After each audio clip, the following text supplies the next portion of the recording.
Hey everybody, this is Mike Adams on here for the Brad Deming Memorial Bicycle Fund and Southern Woods and Water and Southern Woods and Water's radio. Out here today we're going to talk a little bit about small farm fishing and small pond fishing. We all love those big $60,000, $70,000 and $80,000 bass boats, but sometimes you just have to go back to basics. So here we are, we're on a small pond in rural West Tennessee.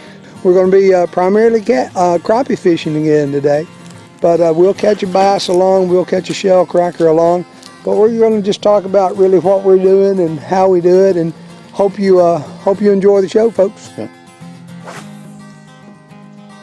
Folks, what we're doing, we're probably in about 15 feet of water right here, and it seems like we figured out I don't know if I don't have a depth finder on this or anything, but I know the depth of it. I think the thermocline might be around 5 or 6 feet because we're letting it drop to about 5 or 6 feet, and you can tell the retrieve is just kind of slow and steady. And what they're doing, I mean, they're just kind of sucking it in, and you can really just feel the pressure. You can't really feel the bite. You can just feel almost like you've run your jig through some moss or something. But then you set the hook, and they'll be on there. I noticed Mike just lost one a while ago, and that's the way they're hitting right now. But that's all we're doing, just slow, steady retrieve, and it's paying off right now. We've caught several, but we ain't found them good yet, because I think if we find them good, we can probably burn them up, 10 or 12 in one spot right here. Good. All right, got another crappie on out here. I believe it's a crappie. I don't know, he's kind of acting like a brim now. He's swimming right to me. No, there's another crappie. Oh, it's a black nose crappie. The black nose. Yep, sure is. Show that black nose. That's what I'm going to do. Yeah. Folks, down in Mississippi, a lot of people call them magnolia crappie. A magnolia crappie is a cross between of a male black nose crappie and a female white crappie. Now, I don't know if you can see that on the camera, but you got that black stripe all the way down through there. You can also see a little bit right there on its mouth.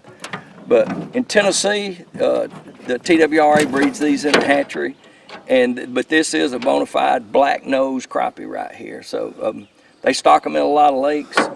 I think I remember where this come from because I took them out of another lake and I brought them up here when they was small. This one's probably about 3 years ago. This right here is probably about 10.5-inch crappie. And I tell you what, they are pretty in this dark water right here. Did you get one right at the boat? Ooh, got a crappie right here. That's a good crappie. Come on in here. First crappie of the day. That's a good one. Good crappie. Yep. Hello folks, Anthony Lander through Southern Woods and Water TV. We're doing a little pond fishing in the woods right here. That's probably about 11-inch crappie. What we're catching them on is, I can get it right here and show you, Strike King curly tail shad poles. I mean, we use a 16th ounce jig. Mike's using a weedless jig back there. I got Mike Adams in the back of the boat. I don't have a weedless jig on right now, but I really need one for here. But this little place is full of good crappie like this. Like I say, it's about 11-inch, good thick black crappie right here. So that's what we're going to try to catch. So y'all stay tuned. Maybe if we can keep Mike out of the trees, we can catch some more. We'll see y'all. There's a channel that comes out of this cove. You can see right back here in front of me. And that channel's about 3 foot deeper than all the water around it. And this time of year when it gets hot like this, them crappie, they'll drop off any little thing like, even as much as a foot deeper. They'll hold on it a lot of times. Another good crappie. Come on in here, it's popping. Trying to break something without chartreuse today, but I think I'm going to put on yellow chartreuse. Good black crappie right there. Hey, in case y'all wonder what a black crappie, the spine count. The top spines right here before we get to there. Black crappie is 7 to 8 of these pointed spines. White crappie is going to be 5 or 6. That's what. Another way you can tell is on a black crappie, the spots are just not really a pattern. If anything, you'll see them kind of going this way. A white crappie, this pattern will be going from back to belly, but that's a classic black crappie right there. Good little crappie here. I think he's a good crappie. I like a Yeah, good he is. crappie. Good crappie. Yep, there he is. Get up in the boat. Good one. Sorry about that, John. I got him right here in my lap. I got him. I hit my leg and hit yours. He's a good one. Good crop. Oh, yeah. Wait just a second.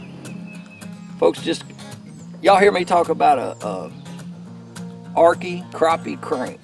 I just caught this one on there. That's the first time I threw it in quite a while. And I thought I'd put it on and threw out there. And I mean, hey, it's amazing how thick these jokers are. Look, I was going to say, look at the back of that crappie. How thick he Yep. is when you look at it. Boy, I tell you what, Arky out of he it. got that line all wrapped around his fins. I wanted that one. He sure did. Look how thick the back of that crappie. Yeah, that is some good, healthy crappie right there. Good crappie, look like. Well, not as good as what I thought it was. But anyway, another crappie. I changed colors and went just a tad deeper. Crappie, beautiful fish. Beautiful fish. Even, I tell you what makes them look prettier. It's when they're next to some coleslaw and some hush puppies. That's the best way they look. Don't you think, eh?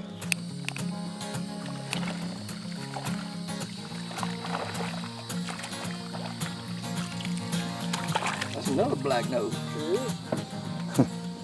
Sure, yeah. Smaller one. Can't believe they're up in this shallow water. Right here. Great crappie for shallow water crappie. And what's today? June 28th, June 29th. 29th. Yep. It's a good thing. But hey, we hadn't even talked to any about the charity today, guys. So Yes.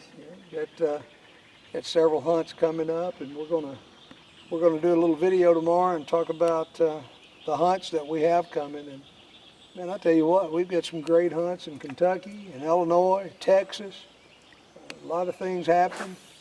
And, charity's kicking around quite a bit. We had a big thank you out to Walmart and the Bolivar Rotarians for contributing to our cause. We'd like to help everybody's community if we can. If you've got a hunt you want to donate, you have equipment you want to donate, you want to bid on one of the hunts, that money stays with you. So we go to the school that you want to go to, and we break that all out. And again, and I want to reiterate, because I always have people ask me, how do you choose the children? We don't. The principals, superintendents, the teachers choose the children. They know the children that are in need. And we like to make sure that all the children are taken care of that we can. So the more hunts you guys buy, at auction and bid on, and more hunts and fishing trips that are donated, it's just that many more kids so we can smile. As Brad said, what child wouldn't love a new bike for Christmas? That's our slogan, that's our logo out there, Brad's Bikes for Kids. Just thanks everyone for keeping us in your heart and keeping us in your mind. Let's keep it going.